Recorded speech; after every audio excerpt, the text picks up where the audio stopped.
한번 고백합시다. 보시고 부르셔서 동역자 삼으시는 예수님. 예, 보시고 부르셔서 동역자 삼으신다. 우리 예수님이 제자 12제자를 이렇게 선택하실 때 무작정 그 제자들을 선택하신 것이 아니라 오늘 그 과정을 설명하고 있습니다. 그것은 주님이 뭐 하신다? 자, 오늘 18절 보니까 갈릴리 해변에 뭐 하다가? 다니시다가, 갈릴리 해변에 다니시다가 두 형제 베드로라 하는 시몬과 그 형제 안드레가 바다에서 그물을 던지는 것을 보셨다. 그들은 어부였다. 해변에 다니시다가, 여기서 다니시다가는 그저 놀러 다니다 이런 의미는 아니겠죠. 자, 여러분, 그 당시에 스승과 제자의 관계는 이렇습니다. 스승과 제자의 관계는 제자들이 위대한 스승이 있다라 그러면 그 스승을 찾아가서 나를 제자 삼아 주소서, 이런 그런 어떤 문화가 그 시대의 문화였습니다. 그러니까 제자들은 어떻게 해서든지 훌륭한 스승을 찾아서 도시락 싸들고 훌륭한 스승을 찾아서 배움을 얻고자 했던 것이 그 시대의 관례의 풍습이었어요. 그런데 예수님은 제자들을 찾아 나서신 것이죠. 제자들이 예수님을 찾아와서 나를 좀 써주세요 라고 한 것이 아니라 주님이 직접 제자들을 찾아 나섰다라는 얘기입니다. 여러분, 이것을 통해 우리가 알 수 있는 것이 있죠. 그것은 뭡니까? 세상의 모든 종교와 기독교의 차이를 우리가 발견해 볼 수가 있습니다. 세상의 모든 종교는 뭡니까? 내가 신의 경지에 다다르기 위해서 돌을 닦고 수련을 하고 뭔가 내가 막 바쳐야 되고 이런 과정을 통하여서 신의 경지에 이르게 되죠. 이것을 뭐라고 얘기합니까? 종교라고 얘기합니다. 종교. 그러니까 어떤 최고의 경지를 볼 수 있는 이런 어떤 수준으로 나아가기 위해서 내가 막 찾고 찾아서 이렇게 그 수준에 이르려고 하는 어떤 일정 수준에 이르려고 하는 그 수준이 어떤 수준이에요? 여러분, 종자 이렇게 간머리변에다가 보일시 아니겠어요? 한문으로 종자라는 것은 그 종교할 때 종자는 그 간머리 변에다가 보일시니까 뭘 봐야 돼요? 간머리는 저 꼭대기 아니겠어요? 뭔가 최고의 어떤 경지에 이르기를 바라보는 이런 사람들이 뭐예요? 종교인이죠. 그래서 뭔가 돌을 닦아서 뭔가 막 그렇게 해서 그 수준에 이르는 그런 모습들을 우리가 보통 종교인, 종교생활 이렇게 표현할 수가 있는데요. 그런데 우리 기독교는 그렇지 않다. 저 높고 높으신 그 하나님께서 낮고 낮은 인간의 모습으로 찾아오신 종교. 이걸 그래서 우리는 기독교는 종교가 아니라 삶이다 라고 말씀을 하고 있습니다. 이처럼 예수님께서는 제자들이 예수님을 찾아서 나 제자 삼아주세요 라고 아뢰는 것이 아니라 예수님께서 친히 제자들을 이렇게 찾아다니시면서 따릅시다. 보시고 때가 되니까 어때요? 부르셔서. 보시고 불렀다는 얘기입니다. 보시고 부르셔서 이제 주님의 뭐 삼았다고요? 동역자 삼았다. 주님의 제자, 동역자 삼으셨다는 얘기입니다. 할렐루야. 이 시간 함께 예배하는 저와 여러분들은 주님의 동역자들이신 줄 믿습니다. 따라서 나는 하나님 나라의 동역자, 우리 주님 나라의 동역자들입니다. 함께 일하는 자들이란 얘기죠. 자, 사도 바울도 마찬가지 홀로 일하는 것이 아니라 사도 바울의 위대한 그 사역의 모습들이 있었잖아요. 그런데 사도 바울이 위대한 사역의 모습이 있었는데 그 사도 바울 되기까지는 수많은 동역자들이 있었던 거 아니겠어요? 그래서 고린도후서 6장에도 보니까 이렇게 얘기하고 있습니다. 고린도후서 한번 살짝 넘어가 볼까요? 고린도후서 6장에 사도 바울이 뭐라고 얘기하고 있나? 1절 시작. 우리가 하나님과 함께 일하는 자로서 너희를 권하노니 하나님의 은혜를 헛되이 받지 말아라. 자, 보니까 하나님과 어떻게 하는 자? 함께 일하는 자라는 얘기. 함께 일하는 자. 그렇죠? 함께 일하는 자를 다른 말로 유식하게 뭐라고 그래요? 동역자. 사도 바울은 고린도 교회를 향해서 그렇게 말하고 있어요. 우리가 하나님과 함께 일하는 자로서 너희를 권하노니 하나님의 은혜를 헛되이 받지 말아라. 은혜를 헛되이 받지 말아라. 모든 것이 하나님의 은혜임을 기억하면서 주님, 그 모든 것이 다 은혜이군요 라고 고백하면서 그 은혜, 하나님은 우리에게 은혜를 베푸시는 시은자, 은혜를 베푸시는 분. 그럼 우리는 그 은혜에 어떻게 보답할 거라는 보은자, 은혜에 보답하는 사람. 할렐루야. 이게 우리의 신앙생활의 모습이다라고 말할 수가 있는데요. 이처럼 하나님은 보시고 부르셔서 동역자 삼으신다. 여러분, 저는 여러분들도 역시 부름받지 않고 하나님 앞에 나올 수는 절대 없습니다. 하나님이 불러주셨기 때문에 우리가 하나님 앞에 나왔습니다. 할렐루야. 자, 그래서 아버지께서 이끌지 아니하시면 그 누구도 예수님 앞에 나올 수 없다라고 주님이 말씀하고 있지 않습니까? 여러분, 보통 우리가 구원의 서정이라는 말 제가 여러분에게 가끔 드렸죠? 구원의 서정. 신학교 다닐 때에 그렇게 신학적으로 구원의 과정이 있는데 그 구원의 과정을 9단계로 구분한다라고 표현합니다. 근데 그 중에 가장 첫 번째 단계가 소명이에요. 소명. 부르신다는 얘기입니다. 할렐루야. 부르셔요. 부르시는데 무작정 부르시는 것이 아니라 이미 하나님 우리를 이미 잘 알고 계시고 우리를 잘 보고 계셔서 때가 되어서 부르신 줄 믿습니다. 때가 되어 부르셨어요. 어떤 사람은 왕성교회로 부르고 어떤 사람은 평안교회로 부르시고 어떤 사람은 사랑의 교회로 부르시고 각자를 하나님이 불러주셨어요. 할렐루야. 그 다음에 돼요. 불러서 그냥 쓰시는 것이 아니라 구원의 서정 9가지를 소명, 그 다음에 중생, 거듭나게 하시는 겁니다. 불러놓고 그냥 쓸 수가 없어요. 주님은 거듭나게 하셔서 쓰시는 겁니다. 요한복음 3장에 니고데모를 향해서 야, 물과 성령으로 거듭나지 않으면 하나님 나라 볼 수 없거든. 뭔가 하나님 나라에 대한 기대감이 있어서 영적인 안목을 열고 바라볼 줄 아는 자라야만이 주님의 일을 한다고 그러지, 보이지도 않는데 어떻게 주님의 일을 한다고 그러겠습니까? 물론 우리 생물학적인 눈으로 바라보는 건 아니겠지만 믿음의 눈을 들어서 영원한 천국이 있음을 보고 믿고 그리고 그 영원한 천국을 우리가 사모하는 마음이 있을 때에 이 사람이 주님의 일을 한다고 불렀을 때는 어때요? 모든 일 제쳐두고 주님의 일을 감당하려고 하는 거죠. 그렇지 않으면 어떻습니까? 네, 이 핑계 저 핑계 되는 거 아니겠어요? 핑계되는 인생 치고 주님의 일을 제대로 감당할 수 있는 자가 없습니다. 그래서 핑계되지 않는 자, 핑계치 못할지니라. 여러분, 우리 이 땅에서 핑계할 수 있지만 하나님 앞에 갈 때는 하나님 앞에는 우리 핑계치 못한다라고 말씀하고 있습니다. 그래서 우리 하나님은 제자를 삼아서 동역자 삼으실 때 자, 보시고 불러주셔서 주님께서 동역자를 삼으셨다. 할렐루야. 그런데 어쩌다 헐깃 보고 이렇게 저놈 따라오라고 그래 이러지 않으셨다는 얘기입니다. 여기서 다니시다가 라는 말은 한번 쑥 지나가다 이런 의미는 아니에요. 반복적으로 계속해서 다니시는 가운데 주목하여서 계속 관찰했겠죠. 그러는 가운데 어때요? 주님이 마음에 두시고 기도하시고 마음에 두시고 기도하시는 가운데 저 사람을 내 동역자로 삼아야 되겠다라고. 그래서 오늘 18절에 다니시다가 보시니 이런 말입니다. 다니시다가 보시니. 다니시다가 이것은 어떤 의미가 있어요? 한두 번 그냥 헐깃 이런 것이 아니고 우리가 어떤 길을 갈 때에 직장 생활을 하든 뭐 하면 어때? 그 같은 길을 여러 번 가는 경우가 있지 않습니까? 여러 번 반복해서 가다 보면 어때요? 눈에 띄지 않던 것들도 눈에 띄게 되어지고 또 그 시간에 그 장소에 나타나는 사람이 있을 수가 있잖아요.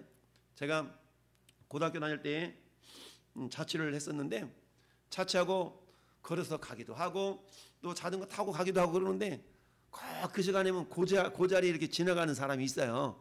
야, 그러면 어때요? 그 사람이 저 사람 맞아. 또 만났네? 이 사람 또 만났네? 이런 경우가 있잖아요. 주님도 마찬가지. 이전에도 만났을 때인데 그 전에는 눈에 안 들어왔잖아요. 근데 계속 다니다 보니까 불현듯 저 사람인데? 저 사람인데? 라고 눈에 들어오는 경우가 있는 것처럼 우리 주님도 역시 마찬가지. 전능하신 하나님이신 예수님이 그저 무작정 제자를 부르신 것이 아니라 해변에 다니시다가 보셨다는 얘기죠. 할렐루야. 다니시다가 보셨어요. 그러니 저는 여러분들이 이미 하나님의 자녀가 되어서 전도사로, 장로로, 권사로, 목사로 이렇게 부름받았다는 얘기는 이미 주님이 우리를 때 계속적으로 잘 보고 계셨더라. 할렐루야. 보고 계셨는데 어느 날 그래 저 정도면 내가 데려다 쓸만하다 라고 여기게 되시는 이유가 보니까 18절 하반절 말씀 보니 바다에 그물을 던지는 것을 보시니, 지금 뭘 봤어요? 바다에서 그물을 던지는 걸 보셨다는 얘기입니다. 물론 여기서 바다라고 표현되어 있는 것은 갈릴리 호수를 말하는 거예요. 그런데 이들에게는 이 표현 자체가 호수라고 표현하지 않고 바다라고 표현하고 있습니다. 자, 그래서 바다에서 그물을 던지는 걸 보시니 그들은 어부라.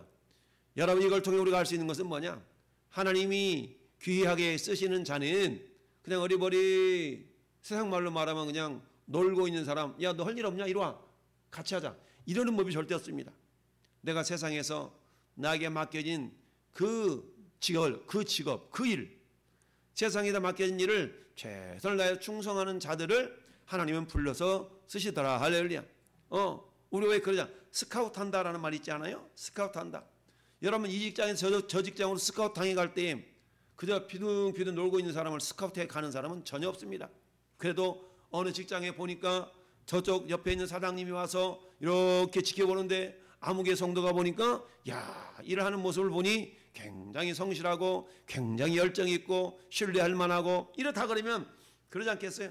이보게나 자네 저 직원 우리 회사로 좀 이렇게 보내서 좀 더 큰 일을 감당할 수 있도록 좀 해주게나 뭐 이러지 않겠어요? 그렇게 스카우트 당해 가는 것처럼 나에게 맡겨지는 그 일을 최선을 다해서 잘 감당할 때에 그 사람이 스카우트 당해서 더 귀하게 쓰임받는 것처럼 하나님도 저나 여러분들을 하나님의 동역자로 쓰시기 위해서는 그저 어리버리 집에서 그냥 놀고 있는 그런 사람도 할 일 없구나, 이리 와, 나하고 같이 일하자, 이런 법은 절대 없습니다. 그야말로 바쁘고 분주하게 다니는 그런 일터에서 땀 흘리면서 참 힘든 가운데 최선을 다해 일하는 그 모습을 하나님 보시고 하나님께서는 어때요? 하나님의 동역자로 불러서 더 귀하게 쓰시기를 원하신다. 할렐루야.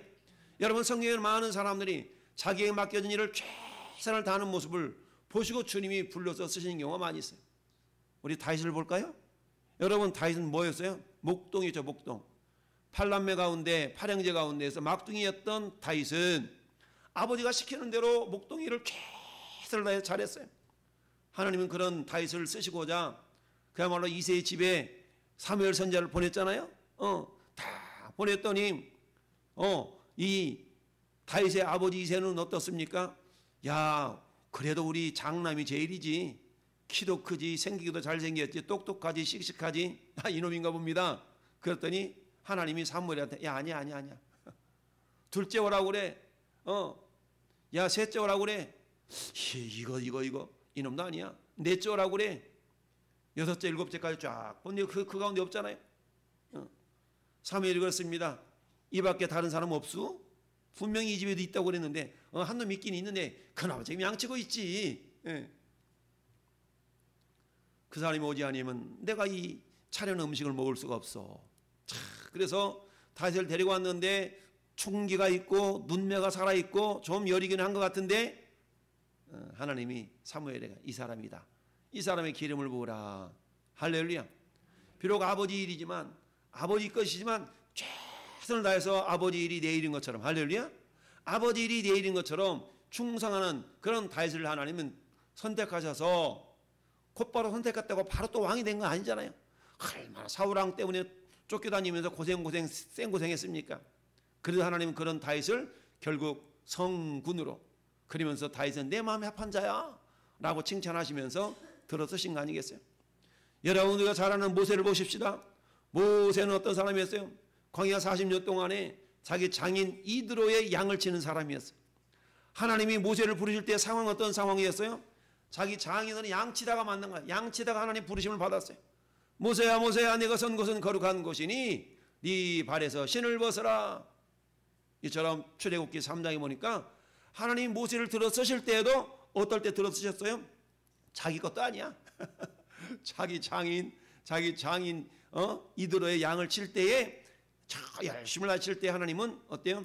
그 모세를 불러서 자기 백성을 400년 동안 400여 년 동안 종살이한 그곳으로부터 건져내는 위대한 지도자로 하나님이 쓰신 줄 믿습니다. 할렐루야. 여러분, 신약성경의 최고의 지도자였던 사도 바울은 어땠어요? 사도 바울도 나름대로 열심히 특심이었잖아요. 열심히 특심이었어. 피둥피둥 놀던 자가 아니었어. 열심히 특심이었는데 방향이 달랐죠. 그래서 주님은 어때요? 그런 사도 바울을 만나서 방향을 바꿔준 거 아니겠어요? 열심히 특심이었던 이 사도 바울을 방향을 바꿔서 하나님의 일을 감당하는 자로 쓰신 줄 믿습니다. 할렐루야. 여러분, 구약성경에 위대한 두 선지자 엘리야와 엘리사가 있습니다. 하나님은 엘리사를 부르실 때에 엘리야에게 그랬어요. 엘리야야, 예 하나님, 너는 이제 네 사역 다 감당했으니까 네 후계자 세워야 되는데 누군데요? 엘리사라고 있거든. 저기 가봐. 엘리사 뭐 하고 있는지 가봐. 피둥피둥 놀고 있지 않거든. 한번 가볼래?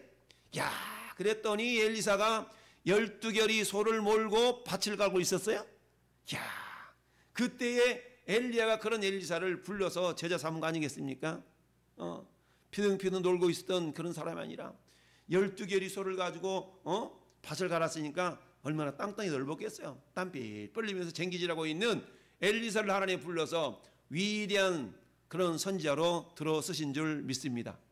그래서 엘리사는 엘리야 스승보다 갑절이나 사람 살리는 일이든 사역의 열매든 그렇게 맺었던 줄로 믿습니다.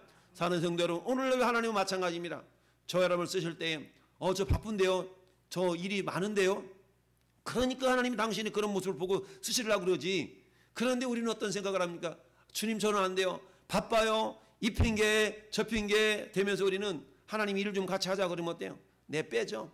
하나님 우리를 부르셨을 때는 더 큰 은혜, 더 큰 복을 주시기 위해서 우리는 부르시는데 우리는 됐거든요, 노 타치, 하나님 거기까지. 우리는 그러거든요. 더 이상 원하지 않아. 여기까지, 나는 여기까지 더 이상 노 타치, 하나님 더 이상 상관 마시고 됐어, 여기까지만요. 이런 모습으로 하나님이 우리를 동역자로 부르실 때 얼마나 많은 날들 동안 우리는 그 하나님 부르심에 우리가 거절하며 살아갑니까? 그런데 하나님이 두루 다니시며 보시다가 불렀을 때에 이들의 반응은 어땠습니까? 이들의 반응에는 크게 우리가 세 가지를 발견해 볼 수가 있는데요.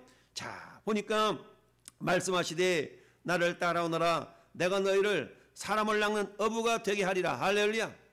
여러분, 물고기 낚는 그 어부였던 베드로와 안드레. 그런데 이들을 사람 낚는 어부가 되게 하겠다는 겁니다. 그러면 어때? 인신매매하는 그런 사람을 하겠다는 건가? 물론 그건 아니지만 사람 낚는 어부, 가치가 다르잖아요. 가치가 달라. 할렐루야. 생명 살리는 그런 일에 쓰임 받도록 해 주시겠다라고 주님이 말씀하셨어요. 그랬더니 20절과 잡독합니다. 그들이 곧 그물을 버려두고 예수를 따르니라. 아멘. 자, 여러분, 그들이 곧 따르죠. 곧. 영어로 말하면 immediately라고 하잖아요. 곧 즉시 suddenly가 아니라 immediately, 곧바로, 이런 의미 아니겠습니까? 곧 그물을 버려두고 예수를 따랐다. 할렐루야. 곧 그물을 버려두고 예수를 따랐다.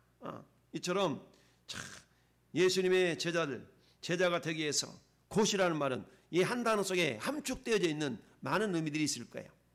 곧 이라는 단어 속에 가장 먼저 우리가 떠올릴 수 있는 단어는 어떤 의미가 있을 것 같아요? 곧. 순종. 그렇죠. 곧이라는 의미 속에는 순종이라는 그런 단어가 내포되어 있다. 또 곧이라는 단어에는 순종과 또 뭐가 담겨 있을 수 있을까요? 순종. 곧이라는 단어 속에 우리가 뭘 생각해 볼 수 있을까요? 곧, 순종, 그 다음에 또 한번 더 생각해 봐요. 복종. 순종과 복종. 그렇지. 하나님의 일은요, 순종과 복종으로 이루어지는 거예요. 할렐루야. 순종 또는 복종, 또 뭐가 있을 수 있을까요? 그들이 곧 그물을 버려두고. 여러분, 그물을 버려둔다는 게 쉽겠어요? 어렵겠어요? 어렵죠. 그렇죠? 쉬운 일 아니에요. 그런데 어때요? 그걸 과감하게 다 내려놓을 수 있는 것을 우리는 두 글자로 뭐라고 얘기해요?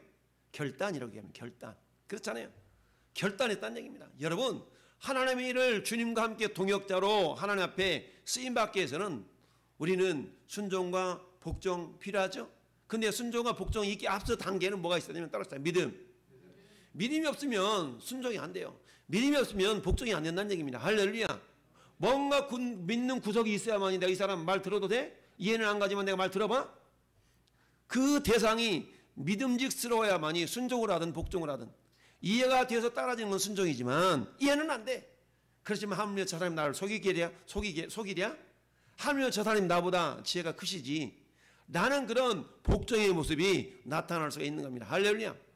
따라서 하나님의 일이라는 것은 순종과 복종으로 이루어지는 겁니다. 할렐루야. 내가 이해가 되어서 따라가는 부분도 있지만, 이해는 안 되지만, 그래요. 하나님이 설마 나보다 못하랴? 하나님의 지혜는 땅보다 하늘 높은 것처럼 높다고 그랬는데, 내가 하나님의 그 깊으신 생각을 다 할 수는 없지만 주님이 원하신다면 내가 그렇게 해야지요. 이게 뭐예요? 순종과 복종인데, 근데 순종과 복종한다고 말은 해놓고 그물을 여전히 움켜쥐고 있다면 주님이 사람 낳는 어부가 될 수가 없습니다. 그러니 그때 그물을 버려두었다. 곧 그물을 버려두고, 할렐루야. 그물을 버려두었다는 것은 뭡니까? 결단했다는 얘기거든요. 결단했어. 여러분, 결단이 없이는 우리가 주님의 동역자로 부름받을 수가 없습니다. 쓰임받을 수가 없습니다. 부름은 받았지만 쓰임받을 수가 없는 겁니다. 할렐루야. 하나님 우리를 불러주셔서 거듭나게 하시고 우리에게 사명을 주시는 분이십니다. 할렐루야. 그 사도 바울, 열정을 가졌던 그 사도 바울을 하나님 부르셔서 그에게 사명을 주셨잖아요. 그랬더니 그 사명을 가진 이 사도 바울이 어떻게 고백합니까? 내가 주께 받은 사명 곧 은혜의 복음을 증언하는 일을 마치려면은 나의 생명조차도 귀한 것으로 여기지 않겠노라고. 할렐루야. 이게 뭐예요? 하나님을 향한 헌신이 있는 겁니다. 헌신. 따라합시다. 헌신. 그렇습니다. 믿음이 있어야 되고요, 결단이 있어야 되고요, 그 다음에 헌신이 있어야 되는 겁니다. 할렐루야. 물론 그 내면 속에 순종과 복종은 따라오는 것지만, 첫째, 나를 부르신 저분이 누구인가에 대한 인식, 그분이 어떤 분인가에 대한 믿음이 있어야 됩니다. 할렐루야. 믿음이 있다면 어때요? 주님이 부르셨을 때 그렇지, 라는 어떤 결단, 이걸 결단은 다른 말로 말하면 순종과 복종이겠죠? 결단이 있어야 됩니다. 그런데 어때요? 알았어요 라고 해서 주님이 시키는 일만 그거만 달랑하고 다 했는데요, 이러면 안 된다는 얘기죠. 능동적이고 자발적으로 어때요? 내가 주님의 일을 찾아서 해야 된다는 얘기입니다. 아, 목사님 이런 이렇게 좀 하면 좋을 것 같은데요, 목사님 저희는 저렇게 하면 좋을 것 같은데요, 목사님 이런 상황인데 어떻게 하면 좋을까요? 이런 신앙의 자세가 필요한데, 집사님 이것 좀 해주실래요? 다 했는데요. 이게 아니라 여러분이 내가 주인이라는 주인의식을 가져야 된다는 얘기입니다. 수동적인 자세가 아니라. 여러분, 사장님 밑에 아들도 있고 일꾼들도 있는데 아들이 회사를 보는 입장과 일꾼이 보는 입장이 다르다 그랬잖아요. 아들은 아버지의 마음으로 보는 거야. 일꾼은 시간만 딱 채워서 8시간 30분 지났는데 OT 달아주세요. 이렇게 하는 거예요. 주님이 우리를 동역자로 삼으신 것은 이처럼 자발적이고 주도적이고 결단적인 헌신의 과정을 통하여서 주님의 생명에 걸어간 역사를 이루시기를 원하신 줄 믿습니다. 이처럼 곧 그물을 버려두고 예수를 따르니라. 이 곧이라는 한 단어 속에 함축되어 있는 모습은 나를 부르신 이가 어떤 분인가에 대한 믿음이 절대적으로 필요합니다. 할렐루야. 두 번째, 나를 부르셨다면 내가 어영부영 뒤로 빼는 인생이 아니라 결단을 하는 겁니다. 맞습니다, 주님. 내가 그렇게 하지요. 그래요, 나는 부족하지만 주님이 나를 통해 이루실 줄 믿습니다. 할렐루야. 결국 주님의 일은 내가 하는 것 같지만 나를 통해 주님이 하는 겁니다. 당신의 일은 당신이 하는 겁니다. 여러분, 마태복음 16장 예수님이 이렇게 말씀하세요. 베드로의 신앙 고백을 들으시고 바요나시모나 내가 복이 있도다, 이것들을 알게 한 이는 혈육이 아니야, 하늘에 계신 내 아버지께서 알겠는데, 그런데 있잖아, 네 믿음의 고백 너무너무 좋아. 따라합시다. 내가 너를 베드로라고 그러겠다. 그러면서 네 반석, 베드로는 반석이잖아요. 이 반석 위에 따라서 내 교회를 세우리니. 누가 세운다고요? 예수님이. 내 교회, 예수님이 세우신다는 얘기입니다. 내 교회를 세우리니 음부의 권세가 이기지 못하리라. 할렐루야. 내가 순종하고 내가 결단하고 내가 헌신을 다짐했을 때에 주님은 나를 통해서 당신이 일을 행하시는 겁니다. 할렐루야. 주님이 하실 일 기대에 이런 찬송의 가사도 있는 것처럼 오늘날도 마찬가지입니다. 하나님은 내가 그 일을 어떻게 하려고요? 저 못해요. 저는 할 수 없어요. 저 못할 것 같아요. 저는 도저히 안 돼요. 너 못할 줄 알아. 그렇지만 하나님이 나를 통해서, 당신을 통해서 그 일을 이루어 가신다는 얘기입니다. 할렐루야. 단지 그를 이루셔야 해서 어때? 나를 통해 행하실 그 대상이 어떤 분인가에 대한 믿음이 있지 않으면 안 된다는 얘기죠. 그 믿음이 있다면 어때? 우리가 과감하게 결단하는 결단이 있어야 됩니다. 12개월의 소를 쟁기질했던 엘리사를 불렀을 때에 엘리사는 소를 잡아서 하나님 앞에 제사 올라가는 예배를 드리고, 그 예배는 어떤 예배? 헌신 예배 드리고, 여기 쟁기가 있고 여기 소가 있는데 소 한 마리 잡아가지고 쟁기를 땔감 삼아서 거기서 제사를 드리고 하나님의 사람으로 쓰임받았던 줄 믿습니다. 할렐루야. 헌신의 모습이 있었다는 얘기죠. 곧이라는 단어 속에는 이처럼 세 가지 요소를 생각해 볼 수가 있다. 대상에 대한 믿음, 결단, 그리고 그 결과에 헌신이라는 내용이 포함되어 있다라는 얘기입니다. 더 나가서 가시다가 또 다른 두 형제 곧 세베대 아들 야고보와 그 형제 요한이 그의 아버지 세베대와 함께 배에서 그물을 깁는 것을 뭐하고? 보시고. 할렐루야. 여기서 보다는 얘기는요, 직관적으로 보는 것을 의미하는 것이 아니라 유심히 관찰해서 보시고 신적인 능력으로 꿰뚫어 보시고 라는 의미도 다 담겨져 있는 말이에요. 할렐루야. 그러니까 얼핏 보고가 아니에요. 계속 관찰해서 관심 있게 한번 얼핏 보고가 아니고 계속적으로 다니시다가 저 사람 저렇게 일하는구나, 저 사람 저렇게 일하고 있네 라고 관찰해서 깊이 유심히 쳐다보았던 그런 의미가 보시고 라는 단어 속에 담겨져 있는 말씀입니다. 할렐루야. 하나님 오늘도 저 여러분을 보시고 계십니다. 하나님은 지금보다 내일, 오늘보다 내일, 지금보다 더 훌륭한 모습으로 우리에게 복을 주시기를 원하십니다. 더 역사하시기를 원하십니다. 할렐루야. 그러기 위해서 지금 내가 이 현실에서 최선을 다하고 있냐를 주님이 보신다는 얘기입니다. 여러분, 우리가 아브라함을 하나님 믿음의 조상이라고 그래요? 그렇지 않습니까? 그런데 하나님 아브라함을 부를 때에 피득피득 놀고 있는 아브라함 부른 게 아니에요. 이 아브라함이 어떤 상태에 있었는가를 성경은 이렇게 이야기를 하고 있습니다. 성경은 이렇게 되어 있는데 우리 느헤미야서 한번 가볼까요? 느헤미야가 어디 있습니까? 역대하 뒤에 있어요. 역대하 뒤에 에스라, 느헤미야 9장을 한번 가보세요. 느헤미야 9장. 자, 느헤미야 9장 보니까 느헤미야 9장. 자, 장로님 거기 9장 보니까 지도 하나 나와 있죠? 지금 아브라함 얘기하려고 지금 그 9장에 나타나 있는 거예요.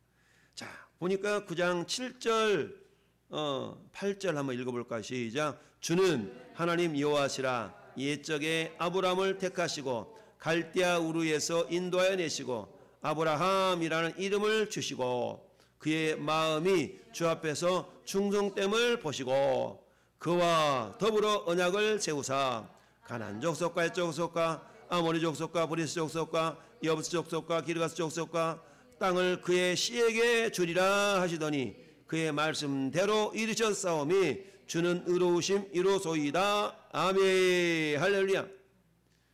하나님이 아브라함을 선택할 때에 어리버리 놀고 있는 직아버지 밑에 집에서 피둥피둥 놀고 있는 자가 아니었다는 얘기죠. 아브라함은 어떤 상태였다고요? 그의 마음이 주 앞에서 뭘 보였어요?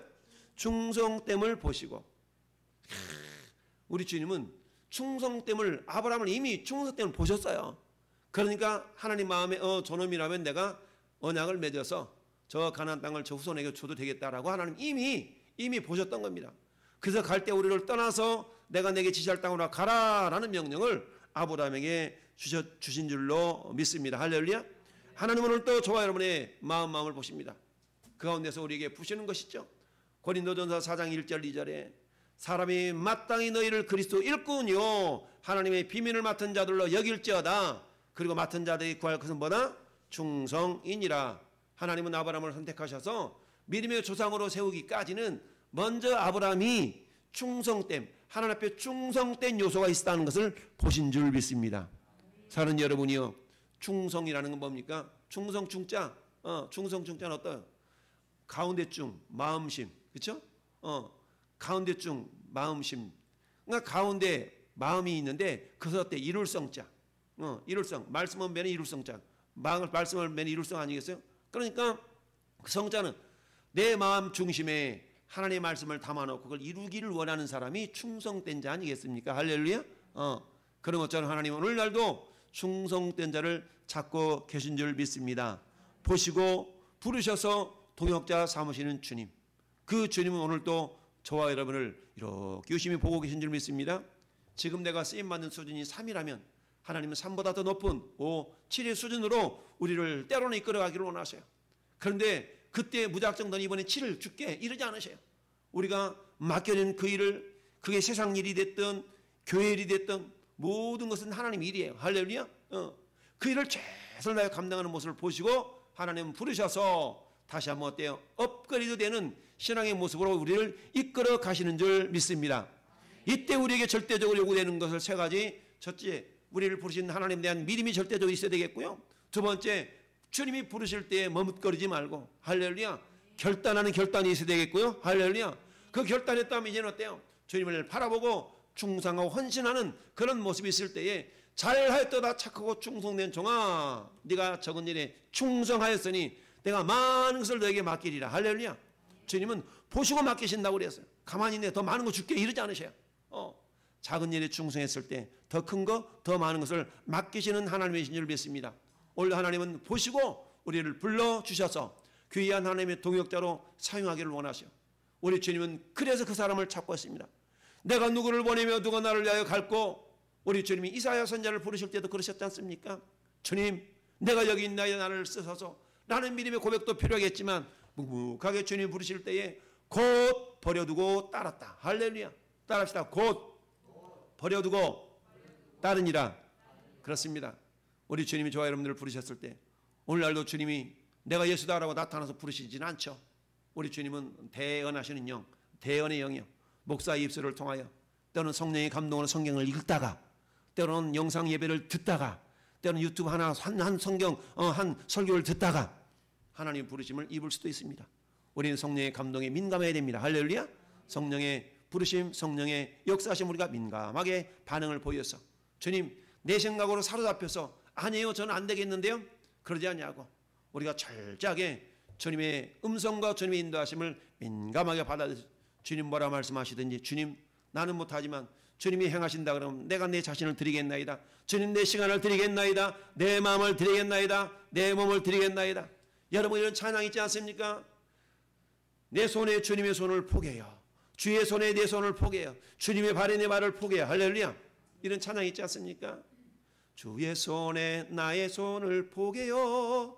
주의 발에 나의 발을 포개요. 주님과 함께 할렐루야. 오늘도 우리 마지막까지 주님의 복음 사역에 귀하게 쓰임받고 너로 인하여 주님의 나라가 확장되었나라고 주님 오실 그날에 칭찬 듣는 저와 여러분이 될 수 있기를 예수님의 이름으로 축원합니다. 할렐루야.